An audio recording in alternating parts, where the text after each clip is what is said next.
my sister's wedding, a security guard stopped me at the steps. He held up 2 photos. My children's faces, each stamped in black ink, "Do not admit." Behind him, guests laughed. Champagne glasses, clinking camera flashes catching the perfect light. My father looked away. My stepmother smiled like it was logistics, not cruelty.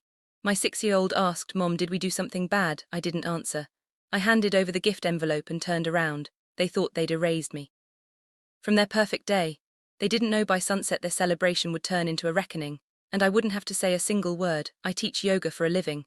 Morning classes at the studio, private sessions in the afternoons, and online ones after my kids go to bed. It's quiet work, calm work, the kind of life where you can hear your own thoughts. I used to think that was peace. Now I know it was just silence I hadn't questioned yet. Before I continue the story, please subscribe to the channel and tell me first, where did you hear this from? Write it in the comments, because what happens next, most people won't believe. Name is Rachel. I'm 34, married to Ethan, and we live in a small townhouse where towels never stay on their hooks and the shoe basket never has the pair you need. We have 2 kids, Noah 6, who carries a dinosaur flashlight everywhere, and Ella 3, who calls strawberries red moons. Our home isn't perfect, but it's ours. The kind of messy warmth that smells like coffee, crayons, and laundry detergent. Then there's my family, the one that never felt like mine. My father, David, remarried when I was 12. He used to tell me family is everything, which usually meant don't make things difficult. My stepmother, Kira, runs our family like a luxury brand: white tablecloth dinners, perfect lighting, and a tone of voice that sounds kind until you listen to the words. And my half-sister, Leah, 26, an influencer who calls herself a lifestyle muse. Everything she touches is beige, curated, and filtered. Growing up, Kira called me the strong one. It sounded like praise. It wasn't. It was permission to use me. I carried boxes, fixed chaos, cleaned up messes that weren't mine. When Kara wanted calm, she sent me to sue my crying baby sister. When Leah wanted attention, she got it. When Dad wanted peace, I gave it to him by swallowing mine. So when Kira called this past May and said, "We need to talk about the wedding," I already knew what that meant. I was at the studio wiping down mats, the air still warm from class. She started with her usual melody, how everything was coming together beautifully. Then her tone shifted, soft and heavy like a hand pressing on my shoulder. "Layla's venue needs a deposit," she said. "They mentioned Friday." I didn't respond right away. I'd learned silence could buy me time. "You always step up, Rachel," she added, the same line she'd used since I was 15. And just like that, I felt the old reflex rise, the urge to help, to fix, to keep things smooth. Dinner that night was a performance as always. Kira's table glittered under soft light. Leah arrived half an hour late, glowing like a commercial. Her fiancé, Parker, followed behind her, polished, rich, the kind of man who calls waiters buddy. Kira had a binder, of course.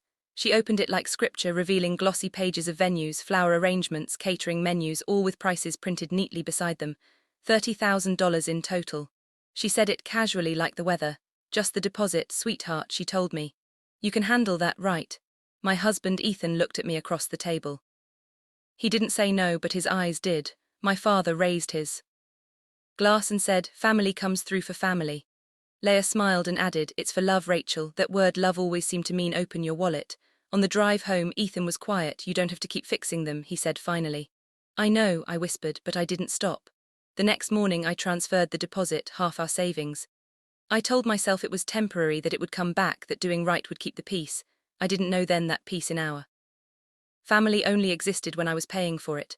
The weeks after that dinner blurred into a slow, familiar pattern. Texts from Kira, calls from Leah, and my own guilt disguised as responsibility. Every message had the same rhythm. "We just need one more thing. You're the only one we can count on. The vendor deal ends tonight." At first I said no. Then I said maybe. Then I said fine. Each payment chipped away at something invisible. Not just the balance in our savings account, but a sense of fairness I didn't realize I still believed in.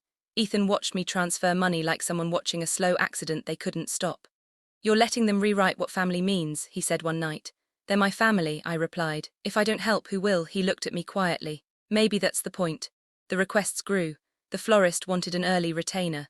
The DJ had a special rate. The videographer needed a deposit before the next couple booked them. Every time I hesitated, Kira would say, "You always step up." And that sentence, those 4 words, felt like a leash snapping around my neck. At yoga, I told my students to breathe, to let go of tension, to stay grounded, but I was the one floating away. The day I realized how far I'd gone was when Kira texted, "No kids at the wedding. Bride's vision is elevated." I stared at the screen for a full minute. My phone buzzed again. Another message, "We'll figure something out for you, we'll figure something out," was code for "You'll bend again." That night over dinner, Noah asked if he could wear his dinosaur tie to Aunt Leia's wedding. He said it with pride, like he'd been invited to something big. Of course I told him, forcing a smile. Ethan watched me. He didn't say a word. Days passed. Maury invoices arrived, Maury reminders. I started keeping a list on my phone. Venue deposit $12 or $800.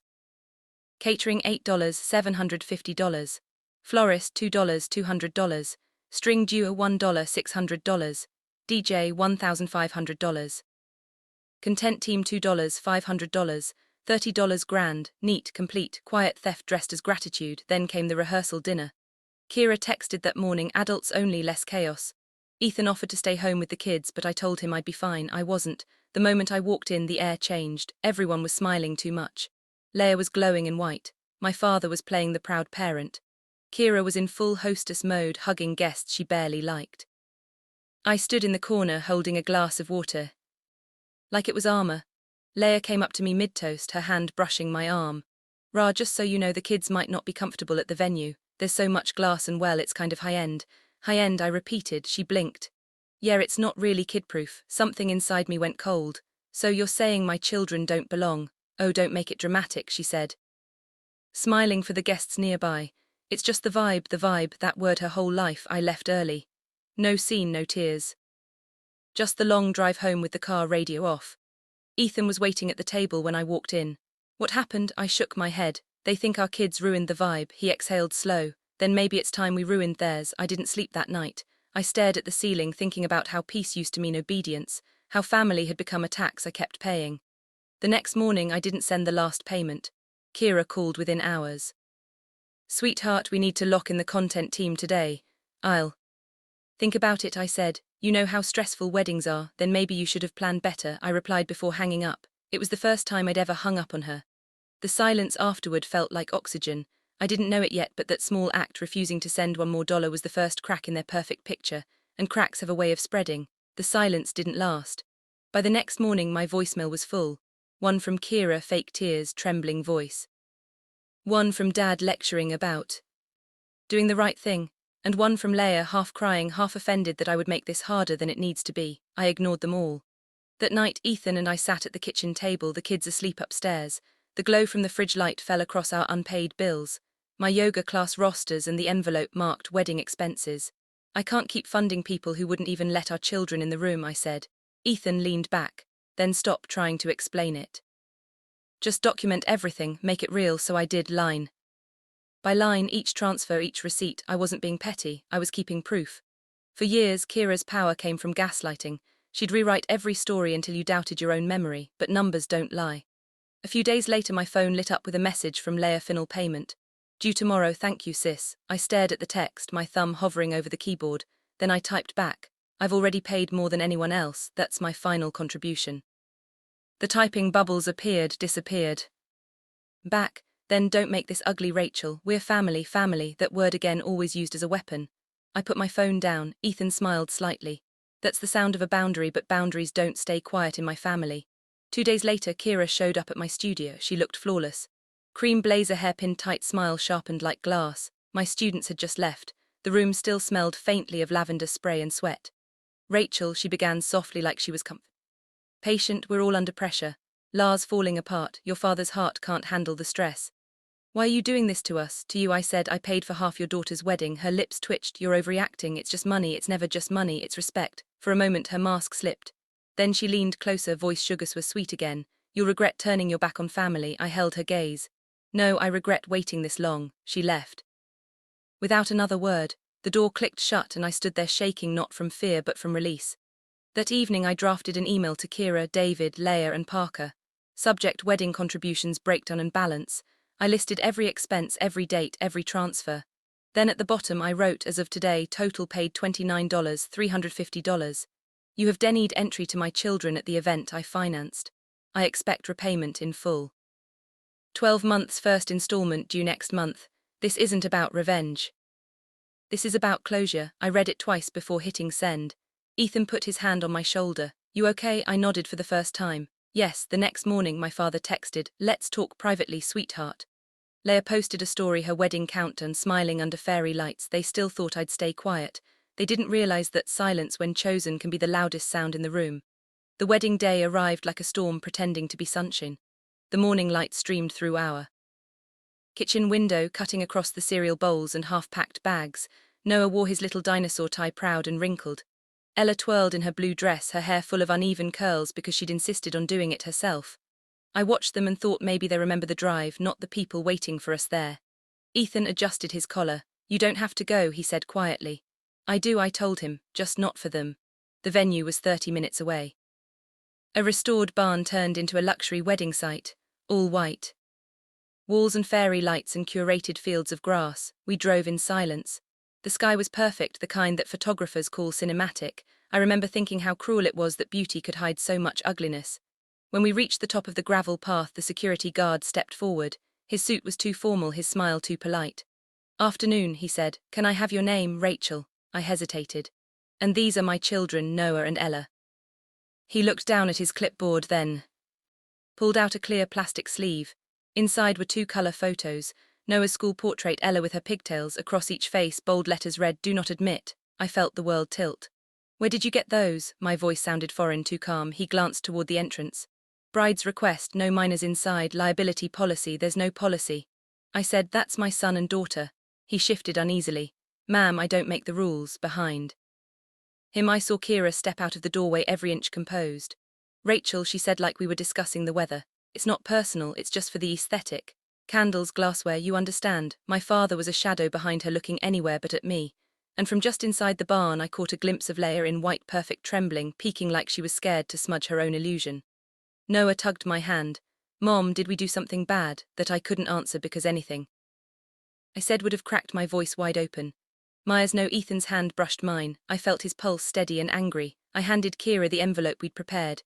"Congratulations," I said. My tone was even quiet, surgical. Then I turned. The gravel crunched under our shoes. The wind shifted behind us. Laughter resumed, nervous, brittle. In the car, Noah asked if we were still going to the party.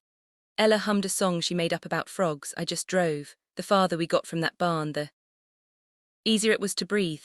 10 minutes later my phone rang. Unknown number. I almost ignored it, but instinct made me swipe.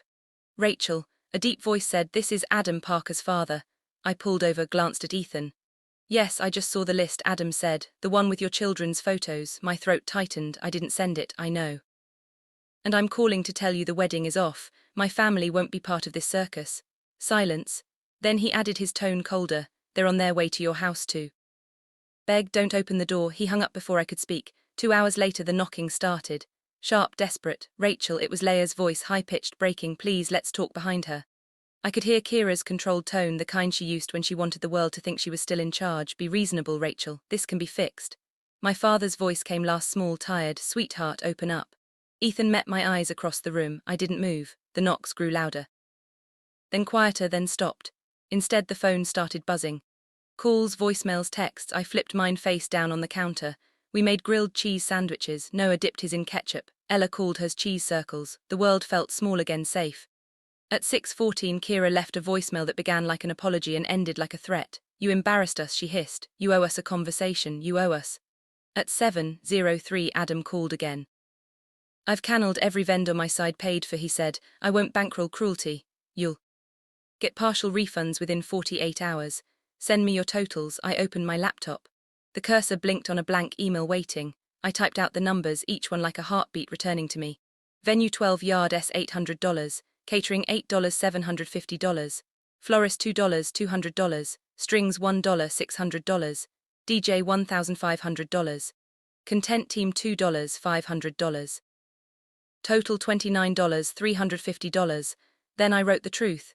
"You need entry to the event I financed by posting my children's faces under Do Not Admit. I expect repayment in full 12 months. First payment due next month."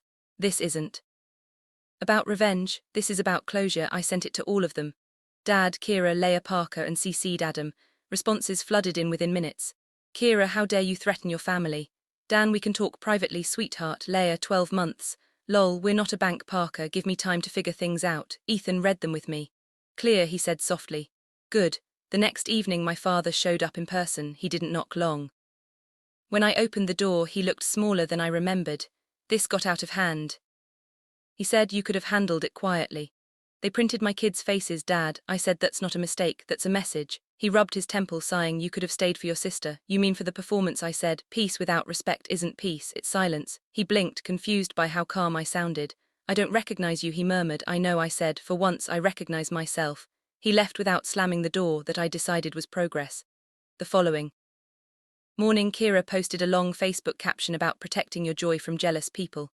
My cousin sent me a screenshot. I didn't reply. At noon, Adam's email came through, refund summary attached. He'd clawed back $6,200 and wired it to me. The note read, applied to your totals. Parker will cover the rest. If he doesn't, I will. I won't be associated with people who blacklist toddlers. For the first time in weeks, I laughed. A real laugh. Days turned into weeks. Leia's tone shifted from rage to guilt to bargaining. Let's talk like adults, she texted. 10 minutes later, wow, ignoring me, power trip much. Then a photo of her red eyes captioned, this is what you did. I didn't respond. Instead, I kept teaching. I told my students to breathe into the discomfort, to find strength in stillness. What I didn't tell them was that I was finally learning to do it too. Then one afternoon, Leia showed up at my studio door. Sunglasses, bun, trembling hands. She took them off, eyes swollen. You made a scene, she said. You made a list, I replied. It wasn't personal. It was a picture of my son, I said. You let it exist. She exhaled, voice cracking.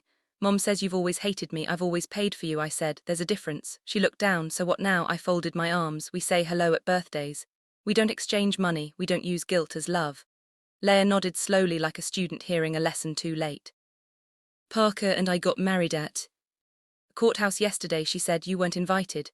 Good, I said. She blinked, caught off guard by how little that hurt me. They'll keep paying, she said. Good, I repeated, because this time good wasn't surrender, it was freedom. By autumn, the payments came on schedule, small digital echoes of accountability. Each month, a quiet ping in my inbox, transfer received. The memo lines almost made me smile. For peace, for closure, for lesson learned.